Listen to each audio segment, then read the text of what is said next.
Hi friend, welcome to PLC. आज के इस वीडियो में हम लोग एक टॉपिक को कवर करेंगे जिसका नाम है टोकेन्स। ये बहुत ही इंपॉर्टेंट और बहुत ही इंटरेस्टिंग टॉपिक है। अगर टोकेन्स का कंसेप्ट अगर आपका क्लियर हो गया तो बहुत हद तक प्रोग्रामिंग पे पकड़ बन जाएगी। तो चलिए हम लोग शुरू करते हैं। अभी आपके स्क्रीन पे एक प्रोग्राम दिख रहा होगा। ये एकदम सिंपल सा प्रोग्राम है, इसमें कुछ नहीं हो रहा है, बस 2 नंबर को लिया जा रहा है और उसे ऐड करके रिजल्ट को प्रिंट करा दिया जा रहा है। बस यही हो रहा है।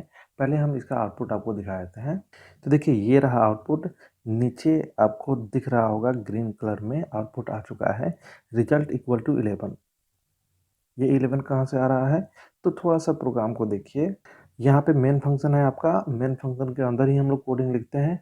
जो काम कंप्यूटर से कराना है हम लोग उस सब का कोडिंग मेन फंक्शन में लिखते हैं। तो एक वेरिएबल हमने बनाया ए, दूसरा वेरिएबल बनाया हमने बी, और एक वेरिएबल मेरे पास है सी जो कि बिल्कुल खाली है।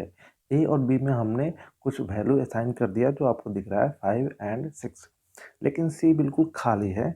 सी में नेक्स्ट लाइन में देखिए सी के साथ क्या किया जा रहा है, C equal to A plus B. मतलब क्या, ए और बी का वैल्यू को ऐड करके जो भी रिजल्ट आ रहा है उसे सी के अंदर डाल दो।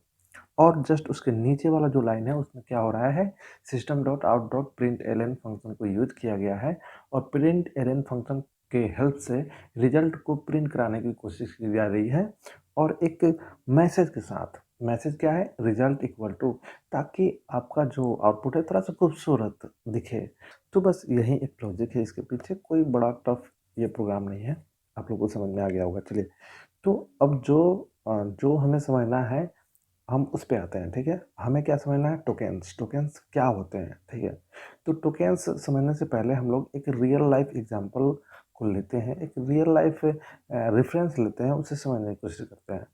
तो हम सब बचपन से अभी तक बहुत सारे बुक्स पढ़ चुके हैं और हम लोग को आज भी कोई न्यूज़पेपर मिलता है, कोई बुक मिलता है तो उस पे उसके पेज को हम लोग ओपन करते हैं और पेज पे बहुत सारे टेक्स्ट लिखे रहते हैं, हम लोग उसको पढ़ना शुरू करते हैं। जस्ट लाइक जैसे कि हमने अभी आपके स्क्रीन पे जो एक इमेज खोला है उसमें क्या है, बहुत सारे टेक्स्ट लिखे हुए हैं। ठीक है, तो आप क्या करते हैं, आप इन सारे टेक्स्ट को पढ़ते हैं। एक तरह से हम बोले तो टेक्स्ट ना बोल के हम वर्ड बोलते हैं। ठीक है, आप क्या करते हैं, वर्ड बाय वर्ड पढ़ते हैं। जैसे लिखा है टाइप्स ऑफ डीबीएमएस, और बस इसका आप मतलब निकाल लेते हैं, डीबीएमएस के प्रकार। तो ये जो कुछ लिखा है हमें, ये बस एग्जांपल के तौर पे हम आपको दे रहे हैं। ये सारे लाइन को आप पढ़ते हैं। लाइन में क्या है, जस्ट वर्ड्स हैं। आप वर्ड्स को पढ़ते हैं और समझ जाते हैं। तो इसको अगर थोड़ा सा डीप हम सोचें तो इससे यही मतलब निकलता है कि जरूर आपको पहले से हर एक वर्ड का मतलब पता है। हर एक वर्ड का मतलब आपको पहले से पता है। मतलब आप इस वर्ड को रिकॉग्नाइज कर पा रहे हैं, आप इस वर्ड को समझ पा रहे हैं, तभी ये सारे इंस्ट्रक्शन को आप अच्छे से समझ रहे हैं। इंस्ट्रक्शन हम इसीलिए बोल रहे हैं क्योंकि हम लोग जो कुछ प्रोग्रामिंग में टाइप करते हैं वो सब एक क्या होता है, इंस्ट्रक्शन ही होता है। तो बुक भी एक तरह से जो भी यहाँ पे लाइंस लिखा हुआ हुआ है, ये आपको इंस्ट्रक्शन ही दे रहा है कि देखो ऐसे ऐसे आपको समझना है। तो ये सारे वर्ड्स को आप कहीं ना कहीं समझ पाते हैं, इन सारे वर्ड को आप पहचान पाते हैं, समझ पाते हैं, और उसी अनुसार से एक कंसेप्ट बिल्डअप कर पाते हैं। या कुछ बोला गया रहता है करने के लिए तो आप उसी तरह से वर्क परफॉर्म करते हैं। तो इसके पीछे का कारण क्या है, कहीं ना कहीं आप इन वर्ड्स को समझते हैं। बस यही कंसेप्ट है टोकेन्स का। तो जो भी कोड हम लोग लिखते हैं तो वो कोड क्या होता है, जस्ट वर्ड्स की तरह होता है। और उन सारे वर्ड्स को कंप्यूटर भी समझता है, तभी तो आपके लिए कुछ कर पाता है। अगर वो नहीं समझता तो आपके लिए कुछ करता नहीं करता।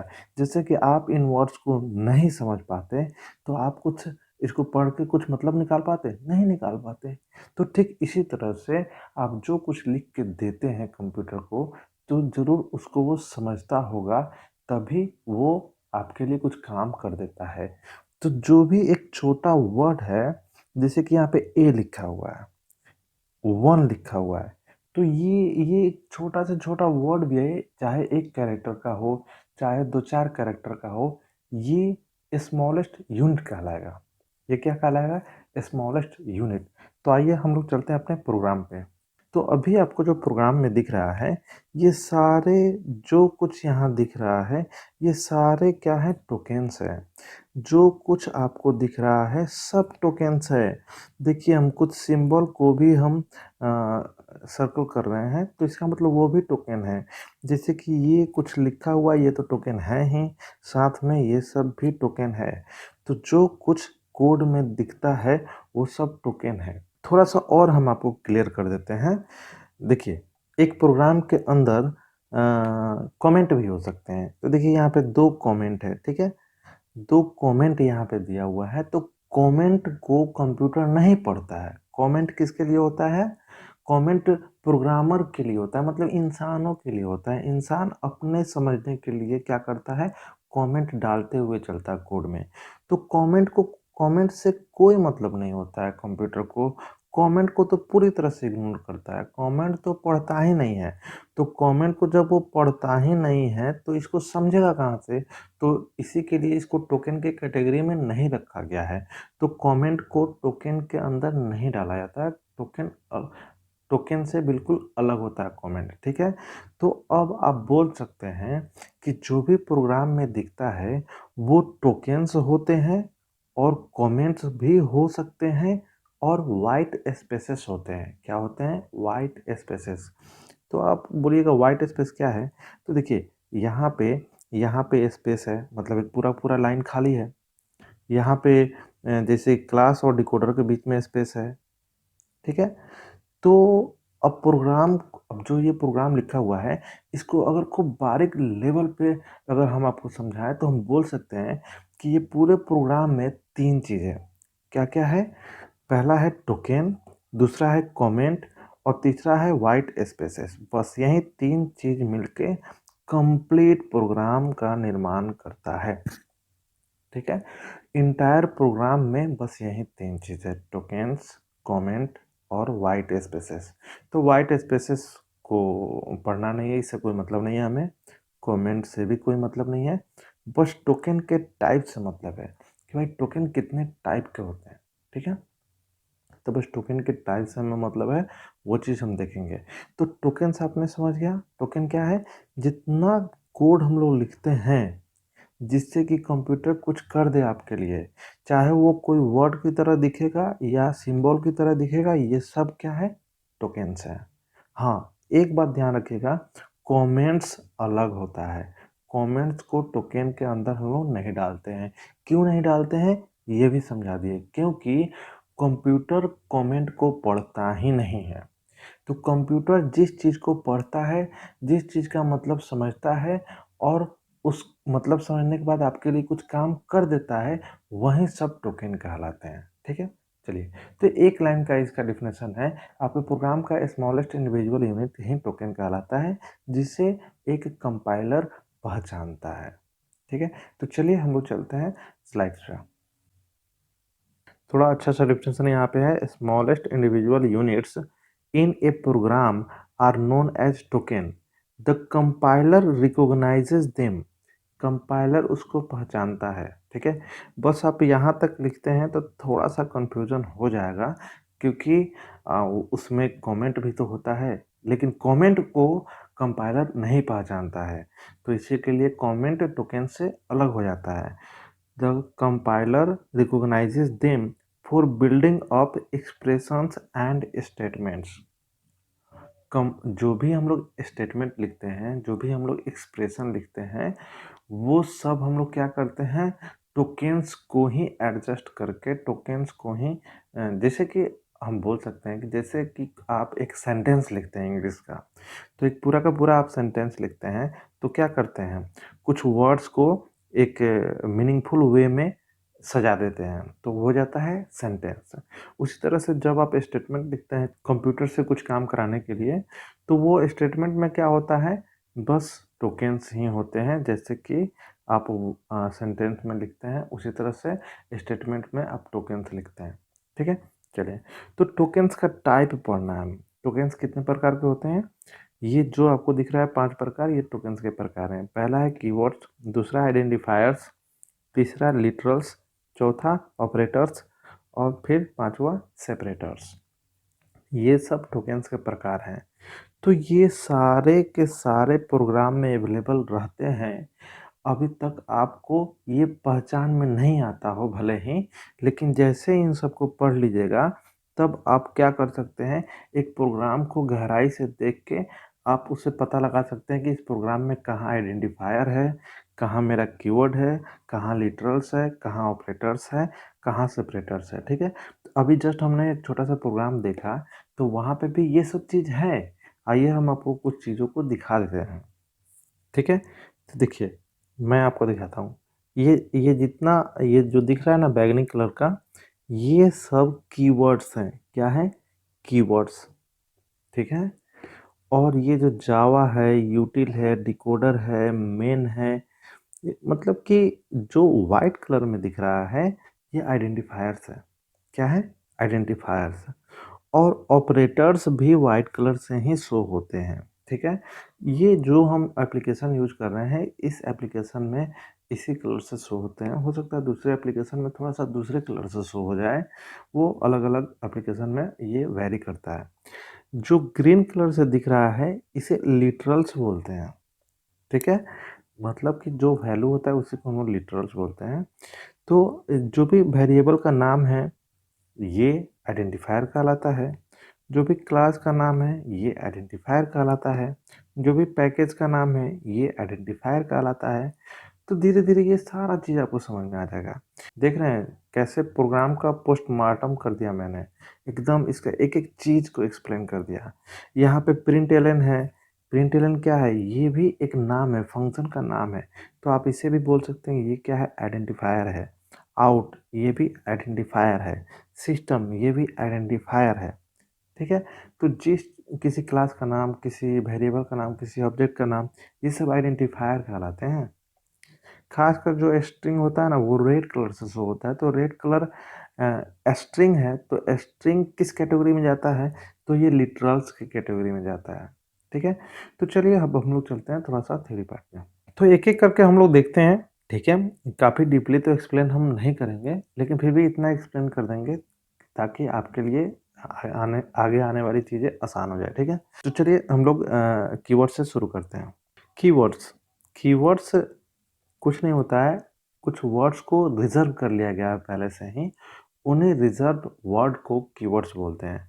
तो जो आपको यहाँ पे दिख रहा है इनकी संख्या टोटल 50 है, 50। ठीक है, इनका टोटल संख्या कितना है? 50।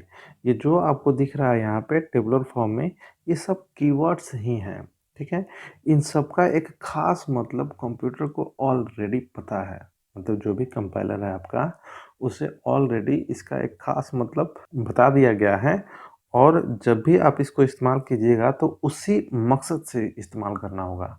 ठीक है, ऐसा ना कि कंप्यूटर को पहले से इसका कुछ अलग मतलब बताया गया है और आप उसे कुछ अलग मकसद के लिए यूज करें, तो फिर वहाँ पे क्या हो जाएगा, थोड़ा सा कॉन्फ्लिक्ट हो जाएगा, तो एरर वगैरह आएगा प्रोग्राम में आपका। इस तरह से एरर वगैरह आना शुरू कर देगा। तो ये जितने भी कीवर्ड्स हैं थोड़ा सा एक दो बार आपको पढ़ लेना है ताकि ध्यान में बस बना रहे, इसको रटने की ज़रूरत नहीं है। ठीक है ना, प्रोग्रामिंग करते करते इसमें से आधा से ज़्यादा तो ऐसे ही याद हो जाएगा। ठीक है, तो ये जो भी है क्या है? कीवर्ड्स हैं। तो कीवर्ड का मतलब है रिजर्व वर्ड्स। ठीक है, आपको बस याद करके रखना है कितने होते हैं? 50 होते हैं। आइडेंटिफायर्स। आइडेंटिफायर्स देखिए, आइडेंटिफाई करना, हम लोग क्या होता है किसी को आइडेंटिफाई कैसे करते हैं? हम लोग देखते हैं एक दूसरे बच्चे को नाम रख देते हैं अलग अलग, ताकि उसको उसी नाम से बुलाया जाए। जब भी बुलाएं उसे तो वो आ जाए। तो हर चीज़ का दुनिया में जितने सारे चीज़ें हैं, जितने भी हम लोग चीज़ देखते हैं अपने आसपास में, सबका एक नाम है। ठीक है, जो चीज़ नहीं दिखता है उसको भी, उसका भी हम लोग नाम रख दिए हैं। मतलब ये नाम हम लोग इसीलिए रखे हैं ताकि किसी को बताने में, किसी को कुछ समझाने में, कोई इंस्ट्रक्शन देने में हमारे लिए थोड़ी आसानी हो जाए। तो इसी तरह प्रोग्रामिंग में बहुत सारे जगह पे आपको खुद से नाम डिसाइड करना होगा, किसी ऑब्जेक्ट का, किसी क्लास का, किसी वेरिएबल का। जहाँ पे आपको नाम देना पड़ जाए, तो जो कुछ आपने नाम के रूप में दिया है वो सब आइडेंटिफायर्स कहलाएंगे। ठीक है, तो वेरिएबल का नाम, क्लास का नाम, ऑब्जेक्ट का नाम, मेथड्स का नाम, लेबल्स, पैकेज, ये जितने भी ये अभी आपको यहाँ पे दिख रहा है, इन सब का नाम आपको देना होगा, ठीक है? तो वो नाम क्या कहलाएगा? आइडेंटिफायर्स। लेकिन देखिए, अब नाम जब दे रहे हैं आप, तो थोड़ा-सा नियम है उसका। उस नियम को फॉलो करते हुए आपको नाम रखना होगा, किसी वेरिएबल का या किसी क्लास का नाम अगर आप रखते हैं तो कुछ रूल्स है, उस रूल को ध्यान में रखें। तो पहला रूल क्या कहता है कि अल्फ़ाबेट, डिजिट, अंडरस्कोर होना चाहिए और एक और सिंबल यहाँ पे जुड़ जाता है जिसका नाम है डॉलर सिंबल।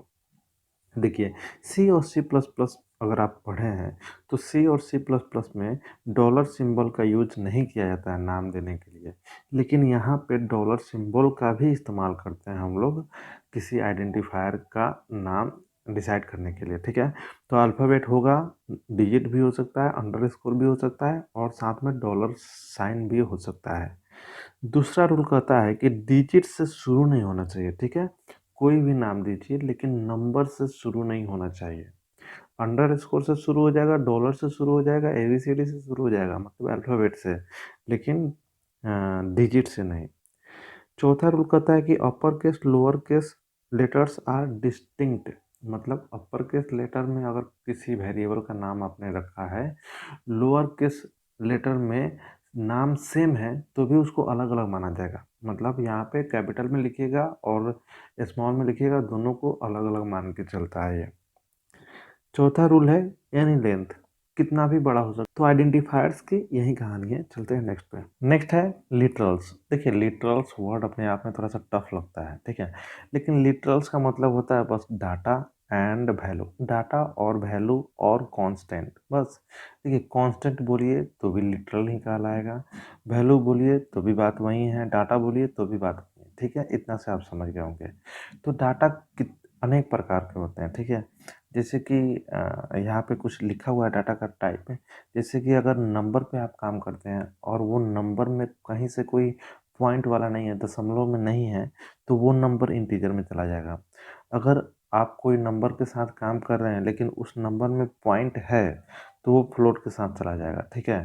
देखिए, तो आप बोल सकते हैं न्यूमेरिक वैल्यू इंटीजर भी हो सकता है, फ्लोट भी हो सकता है। अगर न्यूमेरिक वैल्यू में पॉइंट है तो वो फ्लोट कहलाएगा और न्यूमेरिक वैल्यू में अगर पॉइंट नहीं है तो वो इंटीजर कहलाएगा।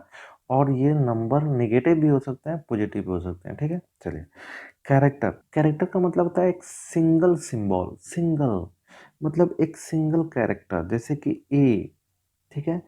तो ये कैरेक्टर कहलाएगा। लेकिन कैरेक्टर के साथ एक और नियम है कि ये हमेशा सिंगल कोट से रिप्रेजेंट किया जाएगा। मतलब जैसे कि आप लिख रहे हैं बी, तो सिंगल कोट में लिखना होगा तभी कंप्यूटर मानेगा कि ये कैरेक्टर है। जस्ट आप ऐसे लिख देते हैं बी, तो कंप्यूटर इसे कैरेक्टर की तरह ट्रीट नहीं करेगा। इसको थोड़ा सा रिस्पेक्ट के साथ दीजिए, सिंगल कोट के साथ, तब कंप्यूटर इसको कैरेक्टर मानेगा। तो कोई भी एक सिंबल, अल्फ़ाबेट भी हो सकता है, स्पेशल सिंबल भी हो सकता है, यहाँ तक कि डिजिट भी हो सकता है। अगर आपने इस तरह से 5 लिख दिया तो ये नंबर की तरह ट्रीट करेगा, लेकिन जैसे जैसे सिंगल कोट में आपने लिख दिया तो ये कैरेक्टर की तरह ट्रीट करेगा। तो याद रखिएगा, जब कोई नंबर कैरेक्टर के रूप में पेश किया जाएगा तो उसके साथ अरिथमेटिक ऑपरेशन नहीं होगा, ठीक है? अब आ जाइए स्ट्रिंग्स। स्ट्रिंग, स्ट्रिंग डाटा, मतलब जो भी नाम हम लोग का होता है ना, ये स्ट्रिंग डाटा होता है। तो स्ट्रिंग में हमेशा 2 या 2 से अधिक कैरेक्टर होते हैं, ठीक है? एक कैरेक्टर भी स्ट्रिंग के फॉर्म में जा सकता है। कैसे जाएगा? आप खुद देखिए, अगर हम ए लिखते हैं तो सबसे पहले तो कन्फ्यूजन हो जाएगा कि ये कैरेक्टर है कि स्ट्रिंग है। तो अगर आपने सिंगल कोट में दे दिया तो कैरेक्टर है, लेकिन अगर आपने डबल कोट में दे दिया तो अब ये स्ट्रिंग हो गया। तो कहा जाता है ग्रुप ऑफ कैरेक्टर, जैसे कि ए बी सी। अगर group of character double quote में है तो ये स्ट्रिंग माना जाएगा। जैसे कि 1 2 3, ये तो अभी नंबर है लेकिन डबल कोट में आपने दे दिया तो ये क्या कहलाएगा? स्ट्रिंग, ठीक है? तो जब ये स्ट्रिंग हो जाएगा तो फिर इसके साथ अरिथमेटिक कैलकुलेशन नहीं होगा। चलिए, अब आती है बुलियन, ठीक है? बुलियन में क्या होता है? दो ही डाटा होता है, या तो ट्रू या फॉल्स, ठीक है? तो ट्रू, फॉल्स, ये दो ही डाटा है बुलियन में, ठीक है?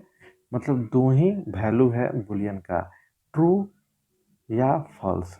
और ये ट्रू लोअर केस में लिखना है और फॉल्स भी लोअर केस में लिखना है, ठीक है ना, ये फिक्स है।